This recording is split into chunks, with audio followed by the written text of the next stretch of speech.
Bismillahirrahmanirrahim. Assalamualaikum warahmatullahi wabarakatuh. Salam sejahtera untuk kita semua. Jumpa lagi di dalam pembahasan Facebook Accounting. Kita sudah menyelesaikan pembahasan modul-modul yang ada di dalam menu pelanggan, dari sejak transaksi, master, sampai dengan laporan. Nah, kali ini kita akan masuk ke dalam bahasan menu pemasok. Yang pertama adalah transaksi pesanan pembelian. Nah, modul ini digunakan untuk menginput atau mencatat transaksi pesanan pembelian. Jadi misalnya kita akan melakukan pemesanan kepada pemasok yang nanti akan kita kirim misalnya via email atau via WhatsApp, maka kita bisa melakukan input pesanan pembelian di modul ini. Nah, perlu diketahui bahwa di dalam Facebook Accounting yang namanya pesanan, baik itu pesanan pembelian ataupun pesanan penjualan, maka itu tidak akan mempengaruhi stok. Jadi berapapun pesanan pembelian atau pesanan penjualan yang kita buat, maka itu tidak akan berpengaruh terhadap jumlah stok kita yang ada di gudang. Nah, baru nanti akan berpengaruh terhadap stok kalau itu sudah dilakukan pembelian, yaitu nanti di nota pembelian, ataupun kalau penjualan itu adalah nota penjualan. Nah, jadi nanti setiap kali kita melakukan pembelian, maka stok kita otomatis akan bertambah.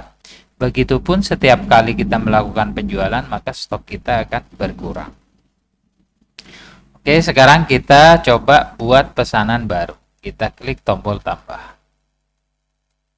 Nah, pertama kita pilih pemasoknya. Nah, setelah kita lihat list di sini, ternyata ini nama-nama pelanggan juga masuk di sini. Jadi perlu juga diketahui bahwa di dalam Facebook Accounting secara default, daftar pelanggan, daftar pemasok, daftar pegawai, dan juga daftar rekanan itu masuk di dalam list yang sama. Dengan asumsi bahwa tidak menutup kemungkinan bahwa pegawai kita juga menjadi pemasok bagi perusahaan. Begitupun pelanggan kita, salah satu pelanggan kita bisa juga bertindak sebagai pemasok bagi. Jadi misalnya pelanggan itu beli suatu produk di perusahaan kita, tetapi di sisi lain dia juga mensuplai produk yang lain bagi perusahaan kita. Seperti itu asumsinya. Nah, maka di sini antara pelanggan, pemasok, pegawai, dan juga rekanan muncul dalam list yang sama. Nah, akan tetapi di sini kita bisa melakukan filter bahwa yang muncul di sini hanya pemasok saja, atau pelanggan saja, atau pegawai saja. Nah, itu bisa dilakukan sesuai dengan permintaan dari pengguna Facebook Accounting. Oke, kita lanjut. Ini adalah misalnya PT Karunia Sejahtera. Keterangannya kita biarkan aja. Kemudian ini tanggal hari ini, jatuh temponya ini adalah tanggal kadaluarsanya pesanan.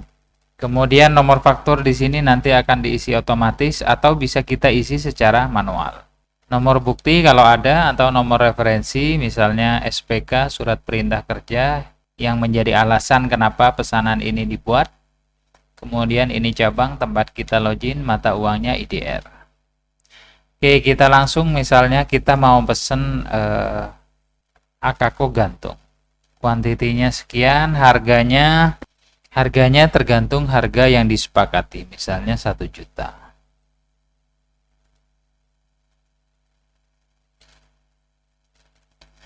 Kemudian ini 1.500.000. Oke, mungkin 2 produk saja. Lalu di sini ada isian pembayaran. Kalau misalnya tidak ada pembayaran, kita biarkan saja. Tapi misalnya kita melakukan pembayaran berupa uang muka misalnya, maka bisa kita isikan di sini, taruhlah uang mukanya 1 juta rupiah. Oke, jadi total pesanan kita nilainya 2,5 juta. Terus kita bayar sebagai uang muka sebesar 1 juta rupiah. Lalu kita simpan.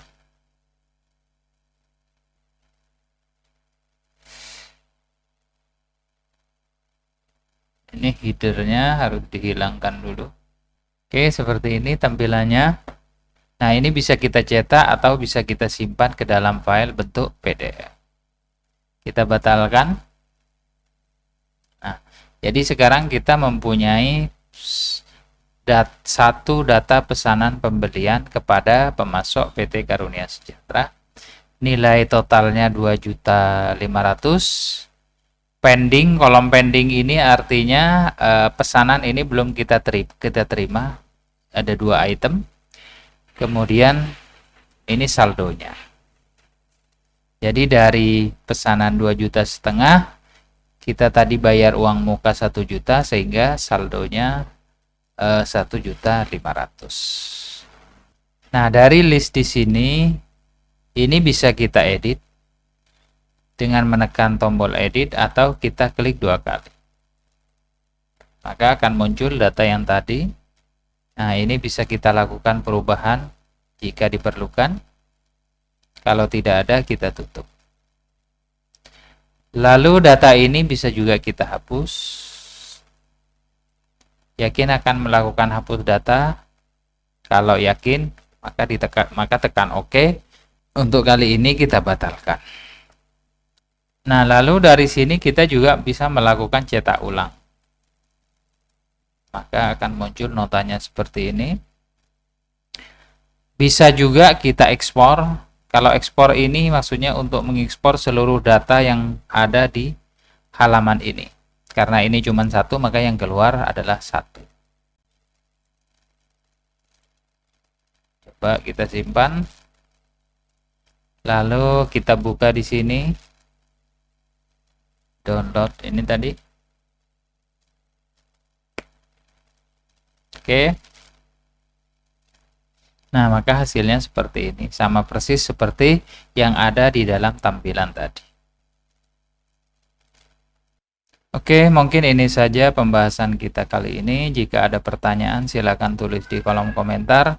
Bagi rekan-rekan yang ingin mencoba atau mempraktekkan tutorial kita ini, maka link demo bisa dilihat di kolom deskripsi. Demikian, terima kasih sudah menyaksikan. Wassalamualaikum warahmatullahi wabarakatuh.